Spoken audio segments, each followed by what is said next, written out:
Marcos Soto sa 2028 eleksyon para kalabanin si Vice President Sara Duterte. Sandro Marcos nga ba?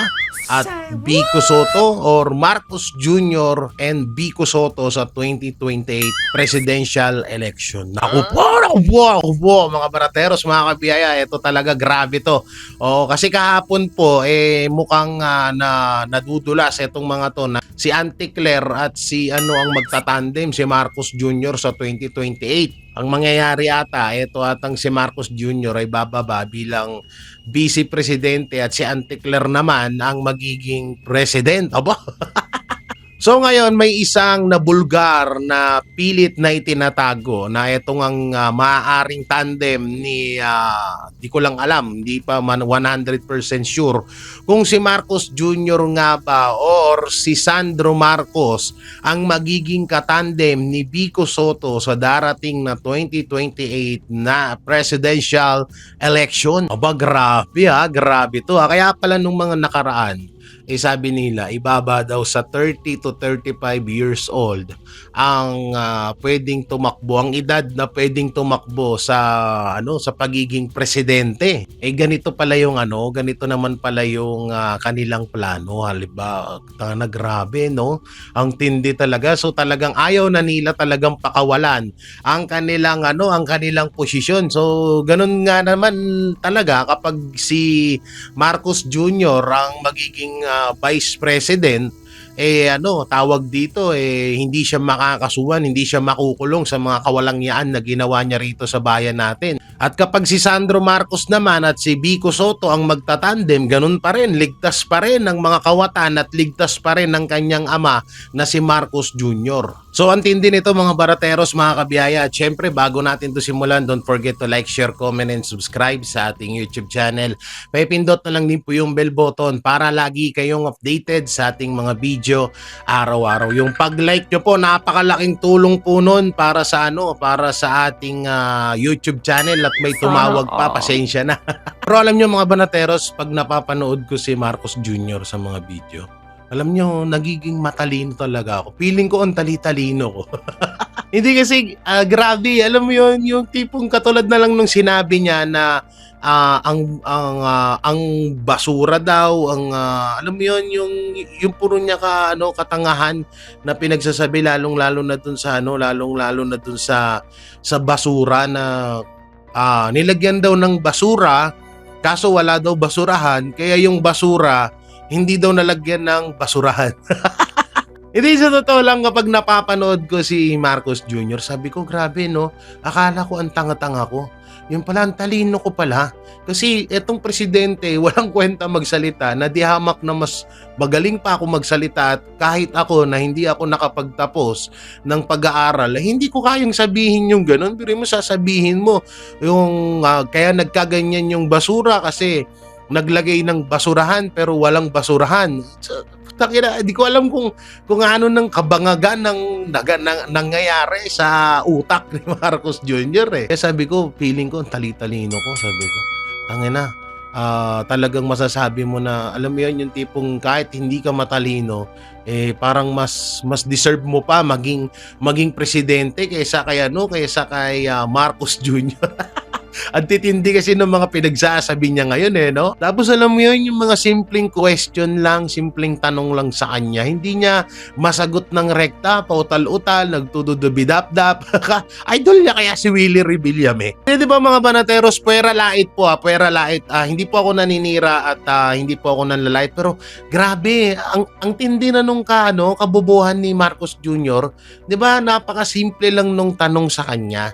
Napakasimple lang nung tanong pero hindi niya masagot-sagot. Tsaka nahuutal-utal lagi siya. Hindi natin alam kung epekto ba ng kakapulburon niya yan. Kasi 'di ba sinabi ni Senator Aimee Marcos ng kapatid niya na yang si Ngagba ay ay addict, 'di ba? So untindi lang kasi sobrang nakakabuisit na siyang. Alam mo yung kapag may kapag nagpe-Facebook ka, nag-YouTube ka or kahit nanonood ka sa TV, yung tipong kapag kapag binroadcast ng isang network yung balita mapatungkol sa sinabi ni Marcos Jr. or sa balita na may sinasabi si Marcos Jr. Kadalasan parang parang ayaw mo nang panoorin kasi alam mo na yung mangyayari kung hindi mautal-utal.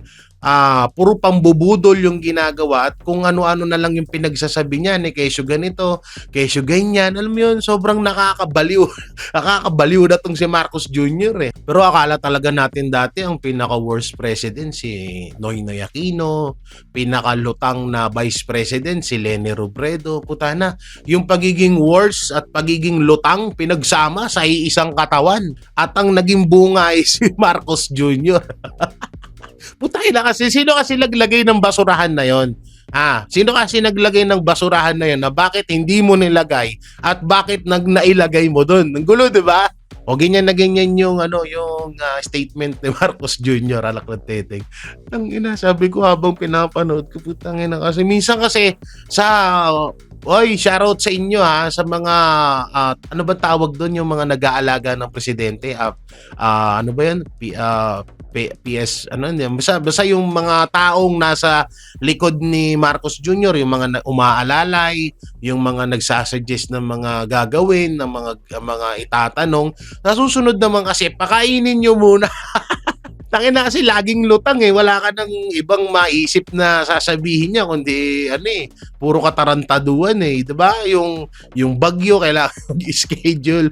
Tapos ang pinakamasaklap pa dito, ang pinakatumatak lang sa sinabi niya mapatungkol dito sa bagyong to, wala na daw tayong magagawa kasi simulat sa pool ganito naman na daw talaga yung Pilipinas. 'Di ba? Napakawalang kwentang presidente talaga yung hayop no. May napanood nga akong interview na isang babae, sabi niya, although totoo naman sabi ng babae na na palagi naman talagang binabaha ang Pilipinas pero hindi katulad ng mga unang naging presidente kahit papano umaaksyon Sa totoo lang naman din talaga hindi naman din namin ikinakaila na nung mga panahon ng mga unang presidente puwera pa kay Pangulong Duterte ay meron naman na talagang baha sa Pilipinas. Yun nga lang ang kinaganda noon yung mga unang presidente kahit papano umaaksyon, 'di ba? Etong administrasyon wala puro lang ngawa. 'Di ba? Puro lang silang ngawa, puro ngawa, kesyo ganito, kesyo ganyan, wala na tayong magagawa.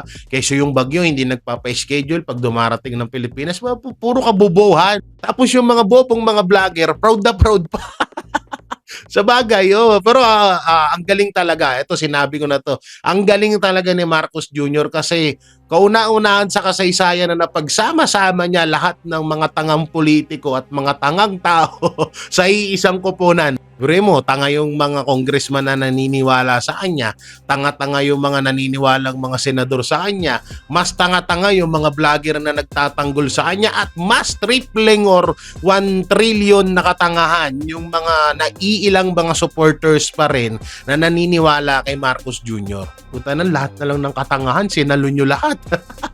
At dahil nga sa nagaganap na issue sa mga basura, sa pagbaha, ay may mga diversional tactic nga na ginagawa ang Administrasyong Marcos. At kung mapapansin nyo sa mga social media, YouTube, TikTok, Facebook at saan man, Instagram, kahit saan yan, kahit sa BBM site pa. May BBM site ba? Anak ng timang, puro na lang pagbabalita na about kay Pastor ang ginagawa ng mga hinayupak. So may naisip na naman silang panibagong diversional tactic laban kay Pastor at ayan nga yung pagpapadala kay Pastor mapatungkol doon sa Amerika, 'di ba? Na alam naman na natin na matagal na ho sinabi ni Pastor sa atin 'yan na at ngayon ay nangyayari na kahit nga po yung kay Pangulong Duterte, kahit nga yung grabing korupsyon, kung gaano ka demonyo si Marcos Jr., kung gaano ka walang kwenta ang administrasyong Marcos ngayon ay kauna-unahang nag-reveal niyan sa atin at nagsabi at talagang naglabas ng mga ganyang issue, ganyang talagang mga gawain ng administrasyong Marcos ay walang iba kundi si Pastor Apollo Kibuloy. At dahil nga dyan, ngayon ginagawang diversional tactic ng administrasyon dahil alam talaga nila at talagang feeling or feel nila na sobrang lakas ng appeal or ng interest ng taong bayan dito kay Pastor Apollo Kibuloy. Sobrang talagang tututukan ng tao kapag ibinabalita nila si Pastor dahil alam niyo yun, simulat sa pool na ginipit, binastos ang KOJC, sobrang dami talagang naniniwala na kay Pastor ngayon, sobrang daming napamahal kay Pastor dahil yung mga sinasabi niya noon ay nangyayari na talaga ngayon. So ngayon nga, naisipan nilang gawing diversional tactic yan kasi nga talagang tututukan ng taong bayan yan.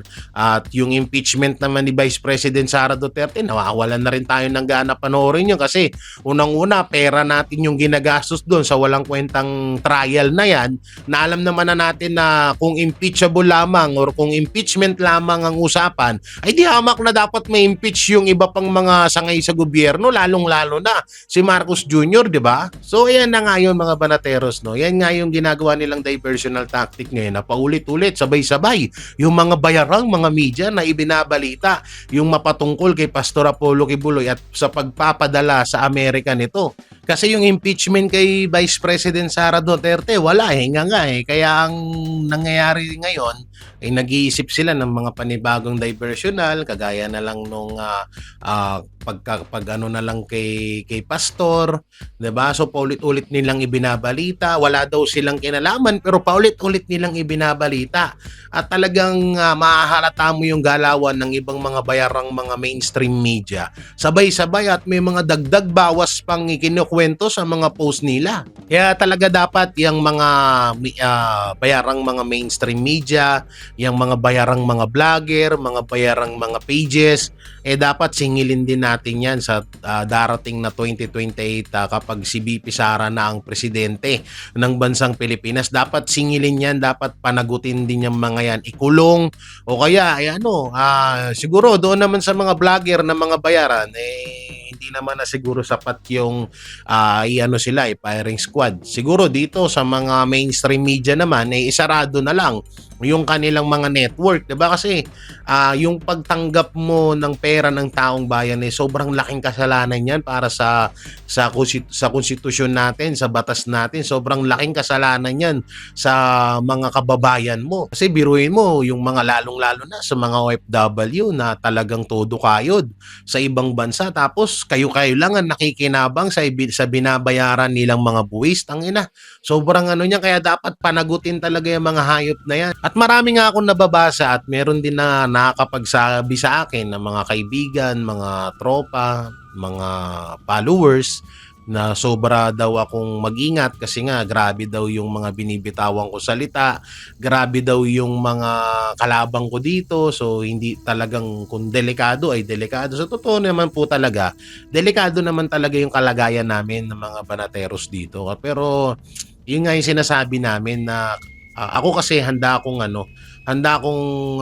isakripisyo din yung buhay ko para sa bansa. Hindi ko naman to ginagawa para sa sarili ko lang. Although sumasahod kami sa YouTube, pero yan lang din naman yun kahit papaano, parang pakonsuelo or kahit papaano, 'di ba? Kaya may pangkapi-kapi kami, may pangbayad-bayad sa bills kahit papaano diyan dahil dito sa Facebook, dahil sa YouTube, sa kinikita namin dito, pero hindi kalakihan, hindi kagaya ng mga bayarang mga vlogger. Pero kagaya ng sinabi ko, hindi ko naman to ginagawa para lang sa akin. Ginagawa ko to para sa pangkalahatan at sa mga darating na mga henerasyon na talagang makikinabang sa mga mangyayari sa Pilipinas. Kasi kung hanggang sa paglabas nila, pagsilang nila, pagtanda nila, paglaki nila at ganito pa rin ang ikakamulat nila na realidad or ganito pa rin yung ikakamulat nila na nangyayari sa bansa natin, na talamak yung korupsyon, sila din talaga ang mahihirapan. At sobrang kawawa naman din yung mga kabataan at mga iba pa nating kababayan na lubos talaga naapektuhan ng korupsyon, lalong-lalo na ngayon ng administrasyong Marcos. So tutusin kung threat lang talaga, mas diamak na mas marami pa akong threat kay Risa Ontiveros. Si Risa Ontiveros, ewan ko sino kayo magti-threat doon sa hinayupak na yun, no? Pero talaga kami mga banatero, sobrang dami naming threat, araw-araw namin nababasa. Hindi na lang namin pinopost kasi alam mo yun, yung hindi kasi kami palapatol sa mga ganyan, lalo na sa mga basher, sa mga vlogger. Patuloy nga kaming minimension ng mga BBM vlogger na na makipagdebate daw kami sa kanila. Eh, una-una, ba't kami makikipagdebate sa inyo? Alam naman namin kayong mga bayaran at kapag pinatulan namin kayo, puta na, para na rin kami mga tanga nun. Eh kasi, intindi na lang din natin siguro yung mga BBM vlogger kasi wala silang maibalita eh, 'di ba? Wala silang maibalita na magandang ginawa, wala silang maibalita nga eh, biruin mo, may maganda sanang ginawa. Si Marcos Jr., yung tinatawag na house project doon sa Davao, hindi naman pala sa kanya 'yun. Eh siguro i-vlog na lang nila yung basura na walang basurahan pero nilagyan ng basurahan, pero nawala yung basurahan. Ano ba talaga?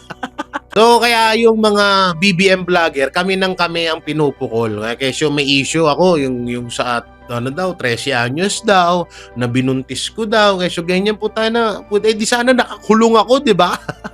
Common sense na lang talaga, sobrang tanga lang talaga ang maniniwala sa kanila na kung meron akong kasong ganun, di sana lumabas yan sa nasa record dyan ng NBI, ng kapulisan, at saka sino ba naman ako para hindi ako makulong kung gumawa ako ng ganyang kaso, diba? So, grabe yung ginagawa nila. Kaya nga itong ginagawa rin ng administrasyon ngayon kay Pastor, bandang huli sisingilin nating lahat to. Hindi lang kay Pastor kundi sa buong Pilipino, no, na mga pinagnakawan nila. Kaya mga banateros, talagang dapat natin silang singilin at pagbayarin sa mga ginagawa nilang katarantaduhan dito. At eto na nga mga banateros, mapunta na nga tayo sa isa sa mga topic natin na itong si Marcos Jr.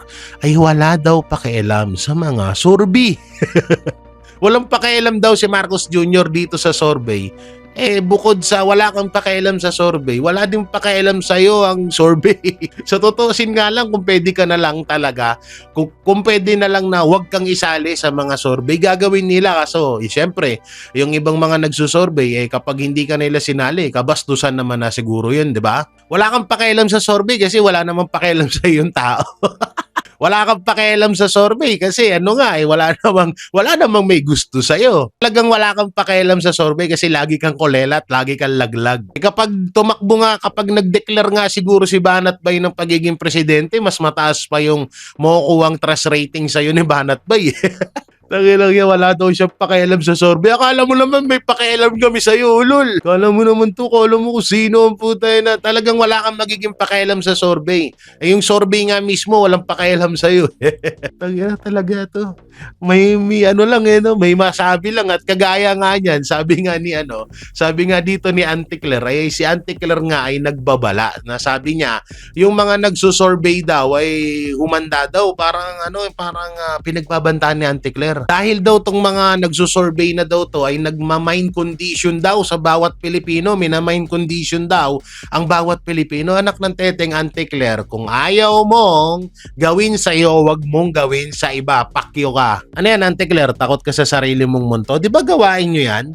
Di ba? O katulad na lang, bakit yung mga issue ngayon na lumalabas? Di ba pang ma-mind condition nyo yan? So takot ka sa sarili mong munto? Takot ka sa sarili mong multo, Auntie Claire? Tangina pati yung survey binalaan. Tangina talaga, grabe talaga umabuso to sa kapangyarihan tong administrasyon na to. Sa bagay yung secretary na nabangga na aksidenteng nabangga si Lisa Araneta Marcos, 'di ba? Kinabukasan tinanggal nga yun eh. Kaya hindi na rin katakataka na itong mga nagsusurvey ay gipitin din to ng administrasyong Marcos kasi nga napapahiya sila. Kung ayaw nyo kasing mapahiya, gawin nyo kasi na maayos yung trabaho niya. Putang ina naman. Ay naku po, ayoko na lang talaga magmura. Sorry talaga, pero nakakabuisit kasi alam mo yun, yung reklamo kayo ng reklamo na bakit mataas ang ratings ni BP Sara na kahit sinasabi nyo na palagi nasa ibang bansa. Putay na, hindi hamak na mas may naitutulong pa nga yun eh. Si Marcos Jr., anong ginagawa? Pupunta sa mga nasalanta ng bagyo, mamibigay ng laruan. Ano yung gusto mo ipangat-ngat mo doon sa tao yung mga laruan na yon? Pupunta doon sa mga ilog-ilog, tapos mag-i-interview, tapos magsasalita ng kung ano-ano. So, sino gaganahan sa inyo, diba? So, hindi naman kami mga tanga na kahit na sobrang kabubuhan nyo na at sobrang walang kwenta nyo dito sa bayan natin, magiging proud pa rin kami sa inyo. Ano nga? Ano kami, yung mga BBM vlogger? At ito na nga mga banateros, itong pahayag ni Bongbong Marcos or ni Marcos Jr. na wala raw siyang alam sa kaso ni Martin Romualdez. Ba, ito na nga sinasabi ko. Talagang talagang wala talagang kwenta yung mga pinagsasabi niya sa SONA. Yung pa naman yung pinaka-highlights sa SONA mo, napapanagutin mo yung pinsa mo, tapos ngayon wala kang alam. Ngayon nagmamaang-maangan ka na naman. Eh sino yung nasa SONA?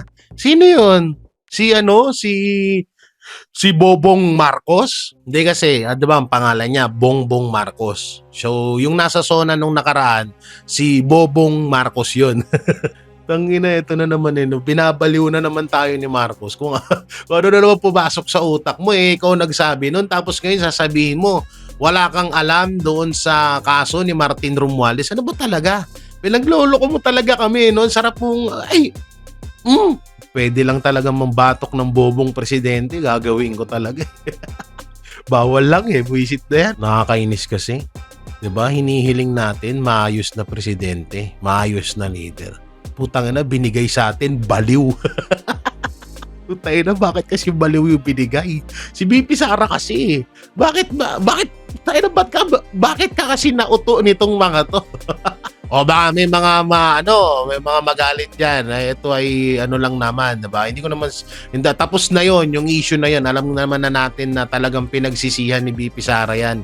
Yung pagtandem niya diyan kay Marcos Jr. dahil kung hindi naman talaga dahil sa kanila ng mga Duterte, hindi naman talaga mananalo yung hayop na Bongbong Marcos na 'yan. Tangina, no? Biruin mo 6 years tayong nabuhay sa maganda, safe na panahon, tapos tangina 6 years tayong pinagdusa. Grabe naman yan. Tama na yan, ama. Tama naman yan. Bigyan mo naman lang kaming kaginawahan. I-straight mo naman ng kahit mga 20 years. Oo, kahit sa 20 years na yun, mapalitan ulit kami. Tsaka ayaw na namin, sobrang dalang-dala na kami. Grabe, baon na ng utang ng Pilipinas. Yung Africa, na di hamak na mas mahirap sa atin. Yung Vietnam, Thailand, yung Singapore. 'Di ba? So, di hamak na mas mayaman tayo sa mga yan dati. Pero putay na, tignan mo naman ngayon, yung Africa, di hamak na mas mayaman pa sa atin. Kawawa tayo no? Nalaglagan tayo ng presidenteng lahat na lang na kay Marcos makakalimutin, maangan, sinungaling, abno, baliw, lahat na lang. Putay na, ewan ko talaga. Best president ka talaga. Idol. So wala nga daw siyang kinalaman dito sa dito sa kaso kay Martin Romualdez. Wala daw siyang kinalaman dito dahil sabi niya, etong kaso ni Martin Romualdez ay ipapaubaya niya kay Boying Remulla. Putang ina. Ngayon alam na namin kung bakit may 1.5 billion confidential ka. Ang galing talaga. O mga banateros, wag nating kakalimutan na sinabi noon ni Remulla na nasa 6 to 9 months pa daw ang magiging desisyon niya di mapatungkol sa mga kaso ni Martin Romualdez. Sinihingal ako. Kakain ko lang kasi ng nilagang gulay. Wow, healthy living yarn. Guys, healthy living ako kasi ayoko matulad kay Remulla. Diba nung nakaraan, muntik ng pirmahan ng isang bulati si Remulla. Puta na, naka-recover pa din no? Ba't kaya ganun no? Yung mga makakasalanan na tao talagang isinasalba pa. Siguro talagang totoo nga yung nasa na yung mga masasamang tao binibigyan pa ng chance. Tapos puta nang hirap maging mabait. Kasi kapag mabait ka, kadalasan naghihirap ka at kung ano-anong pagsubok yung dumarating sa'yo. Pag demonyo ka, puta na, andyan yung kwarta, andyan yung andyan yung tawag dito, andyan yung karanyan. Biro mo, etong si BBM tsaka si Remulla, isang pirma na lang ng bulati, puta na. Nag-absent pa Natatandaan ko dati yung mga unang pahayag ni Pastor na talagang ang Pilipinas ay talagang dadanas ng ganitong kawalangyaan ng walang kwentang magiging leader. So ngayon talaga minsan rin talaga talagang sobra akong na kay Pastor dahil yung alam mo yun, yung mga pinapanood ko yung mga old video niya, talagang nangyayari. Yung about, lalo na yung about sa mga politics, about sa mga leader, na kapag ikaw ay nasakop ng yung alam mo yun, yung espiritu ng kademonyohan, talagang wala kang sisinuhin. Alam mo yun, hindi ko man maipaliwanag sa inyo ng talagang maganda, pero alam nyo, panoorin nyo yung mga old video ni Pastor, no? Talagang nagkakatotoo ngayon. Kaya etong sila Boying Remulla at ni si Marcos Jr., talagang alam nyo, bandang huli, talagang sobrang pagsisisihan nila to habang buhay itong etong nila, etong ginagawa nila sa bansa natin, kasi sobra na eh. Biruin mo pinapaikot-ikot nila tayo, sabi ni Marcos Jr. dun sa SONA, pananagutin niya yung kapinsan niya, tapos ngayon wala daw siyang alam. Tapos si Boying Remulla na daw ang bahala sa pinsan niya. So although may point naman siya doon na kahit kapiranggot na talagang dapat si Boying Remulla, pero kung ikaw na presidente, sabi nga ng iba, sabi nga ng lahat, walang pwedeng humadlang sa'yo, walang pwedeng kumontrol sa'yo, walang pwedeng, alam mo yun, yung tipong ahadlangan ka sa mga plano mo. Kapag ginusto mo talagang ipakulong ang pinsan mo dahil nakikita mo na siya ang isa sa mga mastermind at kasama ka na nga doon, sa totoo lang, dapat nga dalawa kayong nakakasuhan at nakulong, at dapat nga ikaw ang nasa impeachment at hindi si VP Sara Duterte, dapat gawin mo yan, ipakulong mo. Putain, ilang taon na kami nag-aantay 'Di ba? Yung mga congressman hanggang ngayon wala. Nasa impeachment trial pa nga yung iba. 'Di ba? So, talagang pinapaikot-ikot lang tayo ng paulit-ulit ni Bongbong Marcos Jr. Tapos ngayon, yung about dito sa kay Martin Romualdez, ni Kesyo, wala na naman daw siyang alam. Putang ina mo, lagi ka nang walang alam. Kailan ka ba nagkaroon ng alam? Ba? Hindi ko talaga, ewan ko kung babalikan ko yung 2022, talagang bakit hindi ako nagising nun, no? Dapat pala si na lang binoto ko dapat pala wala na lang ako binotong presidente nun si VP Sara na lang din talaga Hindi, alam ko maraming mga kahit mga kaibigan ko, mga followers, mga kakilala, marami ako nakakakwentuhan na talagang sobrang sising-sisi sila na binoto nila si Marcos Jr. Dapat daw, hindi daw sila nakinig kay Vice President Sara Duterte na iboto si Marcos Jr. Dapat daw nag-focus lang sila kay Vice President Sara Duterte. At may mga nagsasabi din na ganun din, kung iboboto nila si Isko Moreno, medyo tagilid din daw, medyo ayaw sa ngayon na ipinapakita ni Isko Moreno kasi walang ibang mapagpilian yung mga Pilipino nun. Alangan naman iboto nila si Pacquiao, 'di ba? Si Lenny, si Lacson, tsaka si Soto, 'di ba? Mga walang kwenta. Ngayon si Lacson tsaka si Soto, 'di ba? Napaka walang kwenta. So kung binoto niyo na kung binoto natin 'yan nung 2022, laglag na. Baka di amak na mas masahol pa mas masahol pa yan kay Marcos Jr. So wala tayong ibang pagpipilian noon VP Sara lang tsaka Isko Moreno. Biglang nagpakilala si Isko Moreno ng totoo niyang ugali, 'di ba? Na kesyo chismis lang daw yung paratang kay Marcos Jr. na siya ang mastermind sa nangyayaring pagnanakaw sa kaban ng bayan. So although naiintindihan ko naman dun si Mayor Isko, kasi nga kailangan niya talagang sumipsip kay Marcos Jr. at alam naman din natin na lahat ng kumakalaban kay Marcos Jr. ay ginigipit, 'di ba? So pinapakulong, ginagawan ng kung ano-anong issue, kahit walang ebidensya, ikukulong, basta kasagabal ka at isa ka sa mga kalaban nila, yayariin ka talaga nila. So naiintindihan ko si Mayor Isko Moreno na bakit ganoon ang sinabi niya. Pero kung ibabalik man natin yung 2022, wala talaga tayong ibang pagpipilian Talagang si VP Sara lang talaga siguro babawi naman, sabi nga 'di ba? So kung nagkamali ng una, siguro ito na rin yung aral kay Vice President Sara Duterte na talagang hindi niya na dapat sayangin pa. Kaya nga siguro dahil din sa kagagawan din natin, kasi tayo rin yung nagbumoto kay Ngagba, 'di ba? Tayo rin yung bumoto kay Ngagba, kay Marcos Jr. Kaya siguro binigyan din tayo ng itaas na yan, leksyon nyo yan. Yan na yung yan na yung parusa nyo. Sa susunod kasi kapag boboto kayo, suriin nyo ng maayos, hindi kayo huwag kayo magpadala sa mga magagandang salita. Pero siguro yun nga, pag naging presidente si Vice President Sara Duterte at hindi sorry dun sa words na siguro, alam naman na natin na maibabalik babalik na yung kapayapaan kagaya nung ano, baka nga mas doble. At ang pinakagrabe lang dito, talagang may mga makikita tayo na matitinding pagdudusahan ang mga makakaliwa at yung mga korap ngayon ng mga opisyal, 'di ba? So talagang hahabulin 'yan ni Vice President Sara Duterte, kaya talagang ngayon kung makikita natin ginigipit ang mga Duterte, lalo na si VP Sara, kasi nga alam nila na malilintikan talaga sila. Lalo dito lalo niyan sa pamilyang Marcos, sila Lisa, Sandro, si Romualdez, si ano. Siguro nga baka kung halimbawa man kasi may edad na rin yung nanay ni Marcos Jr., di ba, si Imelda Marcos. Kung halimbawang maabutan ni Imelda Marcos etong si VP Sara bilang presidente, ay baka si Imelda Marcos lang talaga siguro yung yung maiiwan na lang sa kanila. Baka lahat sila kulong. Baka nga yan pati si Amy Marcos makulong din yan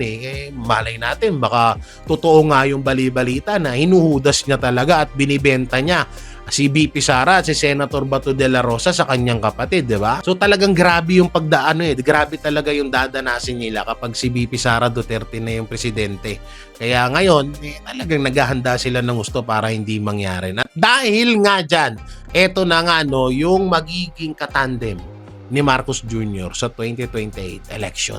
Ay mamaya na kasi eto pa pala yung about po doon kay Zubiri, no? Yung kay Zubiri, mga banateros, ay nilaglag ni Bongbong Marcos. Wala daw alam si Bongbong Marcos dito sa 24 billion leadership funds na ibinibintang ngayon kay Zubiri. No, mukhang magtuturuan na.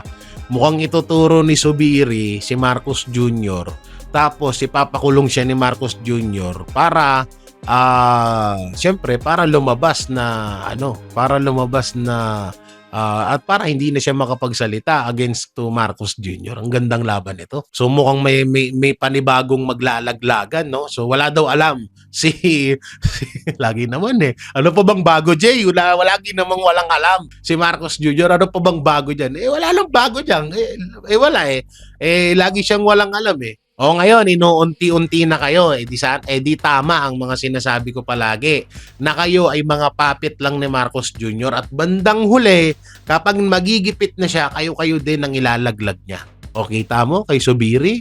O, ganyan na ganyan. Yung sila Remulla, sila yung mga congressman ngayon na pinapakinabangan ni Marcos Jr. Pag dumating ang 2027 election at medyo dehado na etong kampo ni Marcos Jr., iisa-isahin niya kayong ilalaglag at magagaya din kayo at pupulutin kayo sa kangkungan. Tandaan niyo yan. Ngayon, maangan na si Marcos Jr. Wala siyang alam dito sa 24 billion na leadership ni Zubiri.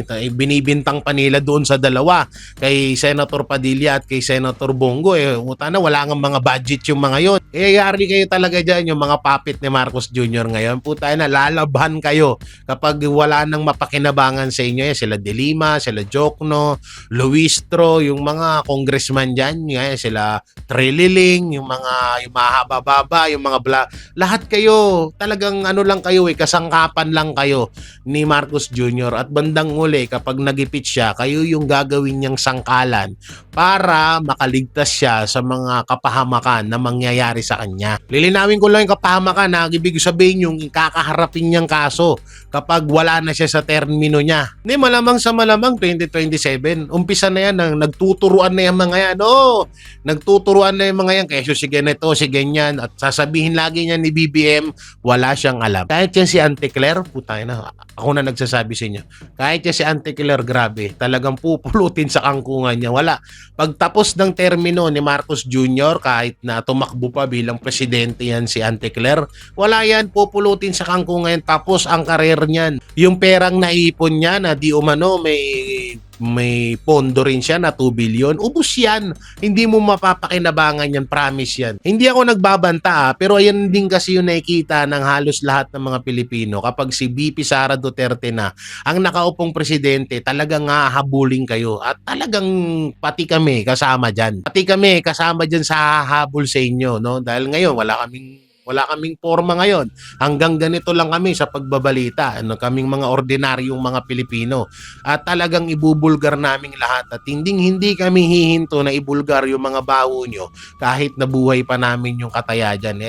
Wala. Nandito na kami sa point na to eh. Talagang alam nyo ako, hindi magbabago yung pananaw ko sa buhay na talagang kaya kong ialay ang buhay ko para sa bayan. At never kong pagsisisihan yun na I'm proud of it. Kung ano, nagpapa-English ako.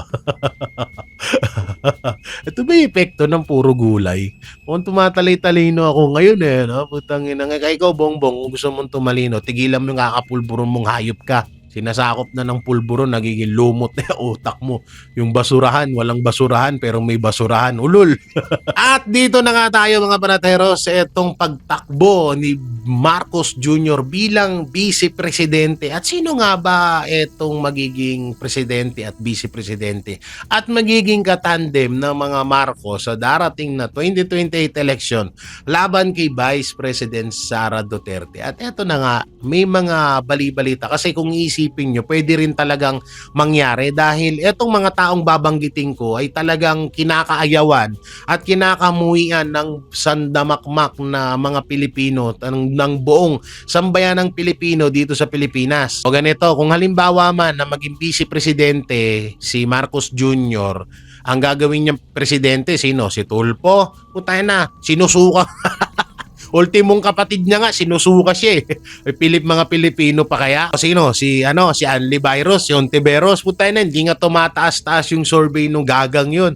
May threat pa yun, partida, di ba? So, malabong si Risa Ontiveros ang gawing presidente niyan. Sino? Si Lacson, o kaya si Bam Aquino, si Kiko Pangilinan, or si Leni Robredo. Putay na, tingnan mo, nagtutulong-tulong na sila ngayon. Wala pa rin silang magawa laban kay Vice President Sara Duterte. Kung si Romualdez naman, walang-wala din, promise. Hanggang, ewan ko na lang talagang siguro magwawala na ang mga Pilipino kapag nanalo pang presidente yan si Martin Romualdez. So, although may point sila na kahit papano may chance ang manalo dahil syempre bata ni Marcos Jr., si Chairman George Garcia, di ba? So doon, may panalo sila doon. Pag-usapang dayaan. Pero pag-usapang realidad at katotohanan lamang, hindi sila uubra kay VP Sara Duterte. At kung sino man yung magiging Vice Presidente ni Vice President Sara Duterte. So may nalalapit talaga at pwede talagang mangyari na magtandem ang Marcos at ang Soto. Hindi si Tito Soto, kundi si Mayor Vico Soto. Kasi kung matatandaan yung kamakailan lang, may inaanunsyo sila na pababain ng edad ng pagtakbo ng presidente at gawin daw 30 or 35 years old ang mga pwede nang tumakbo bilang presidente. Siyempre, pasok na dyan si Sandro Marcos at etong si Vico Soto, di ba? At alam din naman natin ngayon na tutang-tuta ni si Tuta Soto ay tuta ni Marcos Jr. Kaya may posibilidad din talaga na pwedeng magtandem si Sandro Marcos at si Vico Soto. Pwede din naman na maging Vice President ni Vico Soto si Marcos Jr. kasi hindi naman na siya pwedeng tumakbo bilang presidente, di ba? O pwede din naman si Sandro Marcos ang magiging presidente tapos si Marcos Jr. ang magiging Vice President. O pwede din naman si Sandro Marcos ang presidente tapos si Vico Soto naman ang magiging Vice President. Tayo na si Auntie Claire, wala yung putang ina nga, wag niyo pag... Ano lang yan, pangbubulag lang yan yung issue kay Auntie Claire. Di ako naniniwala dyan. Putay na, sobrang katangahan niya naman yun kapag tumakbo pa siya bilang presidente ng Pilipinas. Putay na, hate na baka kuyugin ng taong bayan niya kapag pupunta ng Pag pumunta ng tawag dito, ng pangangandidato sa mga iba't ibang parte ng Pilipinas. Kaya hindi ako naniniwalang putay na, kabubuhan niya na yun pag ginawa niya yun. Kaya may posibilidad na Marcos and Soto ang magiging tandem sa darating na 2028 presidential election. Pero kami, wala kaming pakialam. Duterte pa rin kami at kung sino man yung magiging Vice Presidente ni Pangulong Inday Sara Duterte ay doon kami susuporta. Kung halimbawa man si Senator Robin, kung halimbawa man si Pastor, ang gawin niya or kaya si Mayor Basti Duterte ay goods na goods, wala pong problema. Kahit sino, alam naman na namin. Pero wag lang naman din sana si Lenny, bigla akong kinabahan eh. Tapos nagulat tayo, no, si Amy Marcos. Shit! Bibi Sara, please lang. Please lang. Tama na sa Marcos. Tama na, ha? Tama na, Marcos. Masyado na pagod na kami, Bibi Sara. Ang hirap tingnan mo yung ano namin, no? Tingnan mo yung nangyayari sa mga kababayan natin. Lubog na sila. Kawawa, gutom na. Wag na, Marcos. Putay na kung ano. Si Amy Marcos, hanggang ngayon wala pa rin kami tiwala dyan. Kaya kung magiging vice president mo man ang pagpipilian, meron 3 dyan. Pastor Apollo Quiboloy, Robin Padilla, at ang kapatid mo na si Mayor Basti Duterte, na tsak ako na talagang yan, buo loob niya na habulin niya lahat ng korap sa bansang Pilipinas. Wag na, Marcos, ha? Bibi Sara, wag na, Marcos. Tap na Marcos, tap na yan. Tapon mo na sa kasuluk-sulukan ng mundo yan. O kaya ipadala mo dun sa yung mga Marcos sa ICC. Pag binomba ni Donald Trump, ayan mo lang.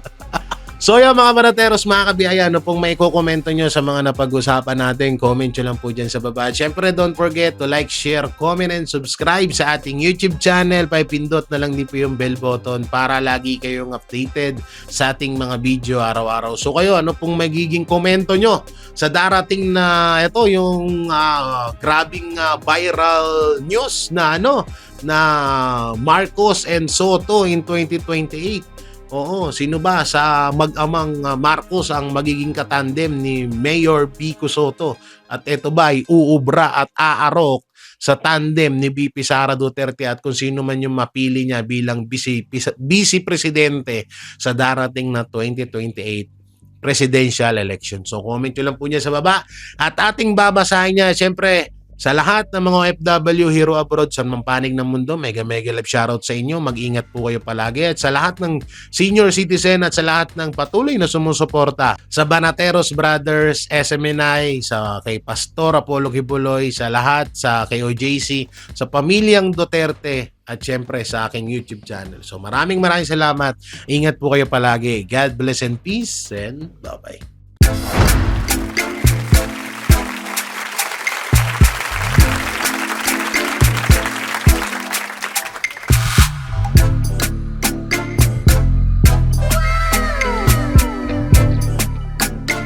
The next performance will start momentarily.